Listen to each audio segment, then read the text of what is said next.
I'm looking at this large group here, and I'm trying to think what it was like when you had a programming meeting. And here let's just go back now. How did this happen? Did you all bring in a list of filmmakers who you wanted to show, and then you would discuss them and do a vote on them? I mean, how did it happen? I'm just imagining that there might have been a lot of contention, a lot of heated arguments.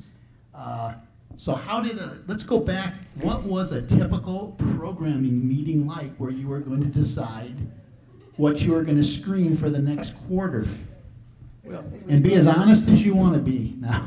I don't think we voted. As we know, voting doesn't work very well, right? So I think we looked for consensus. No, we voted. We did vote. We did vote, but I agree with Graham. It was consensus driven. There were lists. Yeah, people would propose a program.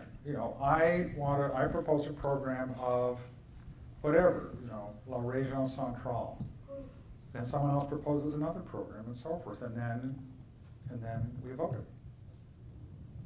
And the ones that got voted in were the ones that we presented. And as a member of this collective, you were obligated to do your share of the work, even in support of programs that you didn't vote for or perhaps even despised. But you earned your right to vote by committing yourself to perform your share of the work. Maybe it changed over the years, because I remember at the beginning we didn't vote. There was a consensus at the beginning, and if one program, and we could be 5 programs in advance, for example. Maybe later we started voting, but I don't remember voting. And remember, Graham, we had the Carnegie Institute's list of traveling filmmakers, which was published every 2 months, and anybody who wanted to be on that list and present their films would say where they were going to be and when. So it was often a matter of combining travel money, as it is today, or seeing what other institution within 500 miles was going to do something and see if we agreed that we'd like to do it as well. So that's some of it. Which we did a lot with Terry's organization, and really, I mean, they were wonderful sister organizations in those ways. The audiences were different enough because of the locations within the city, and I mean, I don't think we cooperated with anyone the way we did with Film Forum that I can remember.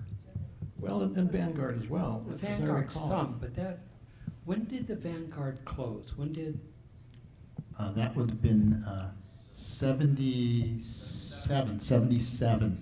So it was, but then you had Encounter Cinema following in its footsteps. Well, the other thing too, along with the idea of the traveling circuit, there were spots where people coming from the East Coast were guaranteed to get a gig. So maybe you would get something at Pacific Film Archive, which would pay for the plane ticket. You get something at San Francisco Art Institute, which would pay for the hotel, and then something over at the San Francisco State, which would take care of the per diem. You wanted to come down to Los Angeles, you could get Gene Youngblood's class there, and then you could pick us up, and you could pick up Terry, and then you could go on down to San Diego, to UC San Diego, where Standish Lauder was teaching, and pick up, a gig there, and that way you could have a West Coast tour. And there were people like, I remember James Benning came to Los Angeles, came to Oasis that way on that kind of, 800-mile circuit, and that was the way we were able to pay for him. I think maybe, I'm not sure, I think maybe we brought some of the Warhol, when we brought Poe Bondine and Chelsea Girls. Chelsea Girls, I think we were on a circuit with that. We agreed we wanted to do that. It was hard for us to originate really major program because we didn't have the kind of funds to put someone up to pay. Everybody slept on the floor of my office. So that seems to be my memory for the most part. Amazing people. Babette Mangold slept on the floor of my office. I'm quite honored to have her there. Ken Jacobs slept on the floor of my office. At home, tripping over him on the way to my job. So it it had that kind of, you know, sort of small scale economy to it, and that's how, you know, we could do things. I'd like to have you discuss briefly the venues that Oasis screened at, because I think it was very interesting, the transition that was going on there in terms of the places you were at. And in a sense, each of those venues represented a certain kind of tendency at that time in experimental film. You started off at the Haymarket, a little funky socialist bookstore near MacArthur Park, which probably represents a little bit of what you were talking about, Beverly, was those kind of funky San Francisco origins. Here was a place that, you know, existed for political purposes, grassroots organization. Then you moved to the August campus here at USC for Founders Hall, so you had that academic connection. And then you moved to Leica, as Morgan mentioned, Los Angeles Institute of Contemporary Art, on Robertson, which was a white-walled gallery / museum. So you're looking at 3 completely different kinds of venues. So can you talk about? Or we Well, and moved then there was down to Leica downtown attraction too. Yeah, that's right. Which was just Leica downtown. Your 4th venue. But you were at all of these different kinds of places. So how did it come to be that you started at Haymarket and then you went to these different places? Was there a kind of a programming philosophy or a reason why you went to each of these succeeding venues? I'm just I think trying to we find a place that would kept take getting us. kicked out, didn't we? Yeah, we were just thrown out. Wherever you went, wherever. Whoever would take I us, mean, but didn't Roberta find the Roberta Haymarket found somehow? the- Robert, you should talk How about did you the find the Haymarket. Haymarket? I don't remember. I have. But it wasn't a bookstore. I thought it was the headquarters of the Los Angeles Communist Party, wasn't it? It was a little stage. Yeah, it had been at one point. Yeah, so somehow we convinced them that our interests and their interests were related. They had just been firebombed by some Cuban dissidents, and I think we were the first to come in after that. And a nice side note to the Haymarket was that our very first screening was Jonas Mekas' Reminiscences of a Journey to Lithuania, and we had an absolutely packed house, and the Haymarket was a big place, and we didn't know if anybody would come, but it was entirely packed, and it was all packed with Lithuanians. So we had, for our mailing list at the time were, of course, Xerox sheets, and we had literally hundreds of Lithuanian names on our mailing list forever. We had a similar experience after when we showed Italian filmmakers Angela Ricci-Lucchi and Durvan Yannicki showed their movie about Armenia, and suddenly we had a full audience of Armenians looking at the passage over the mountains. And then one of our last shows was Paul Desari at Leica.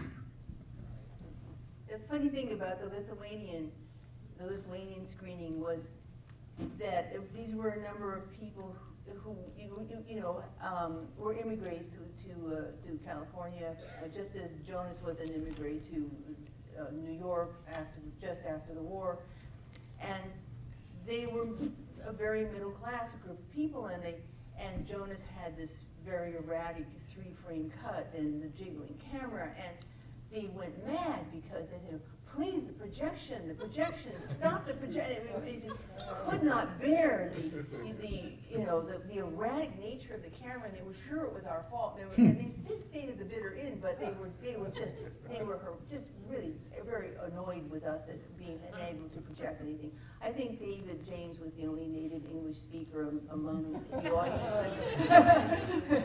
that particular night. But we started at Haymarket.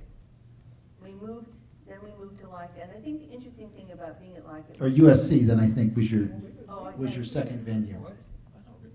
I Yeah. don't remember it at all. Founders Hall. Yes, absolutely. That was owed to a man named Gene, whose last name I've forgotten, who taught in the animation department here. Oh. And he was a nice guy. He was nice enough to arrange for us to have a home here at SC. he made it very clear that he was totally unsympathetic to the kind of films that we showed, but I think what he responded to was the fact that here was this bunch of people who were committed to this kind of filmmaking, and I think that might have been what moved him to arrange it. I remember those as our dark ages, period of time. You know, I think it was harder. It was harder. I think it was harder for us to get an audience. I think there's a barrier around academic institutions sometimes that makes it harder. So, I mean, I think it was always hard. I mean, yeah, it was. just carting all those chairs around and the projector. David and I Pack built your a booth, projector box. built a box to just muffle some of the projector sounds because we never had a projection room. Oh, but Tom, It was just a right, talk huge amount about of that work. beautiful projection box you guys built. Yeah, whatever happened to it? Where I is don't it? know. Had luck. We thought you had it, Amy, because you have the projector. I love it now. It disappeared. They built a beautiful, beautiful box that was soundproof and had glass door. So actually the projector could be in the room and you wouldn't hear it as much. It wasn't perfectly sealed, but it made a big difference. Yeah, it really worked. And a friend at the UCLA art gallery gave us a screen that was I think 12 feet wide. It was a good screen. They'd replaced it, so we carted that around for a while. It was like a bunch of gypsies moving. Every Sunday night, we had to show up with the furniture, the projector, the box, the coffee maker and all, and we did this for 5 years. I remember Diana Wilson and I setting up chairs, and she said, geez, like church on Sunday, you know, waiting for parishioners to come in so we could have a decent prayer meeting. But we always had the imagination that it was going to grow. I mean, that was the idea. It was going to get bigger. It was going to get its own place. We had a screening room, a rake Yeah, screening and room. it just you know? became obvious it wasn't going to happen.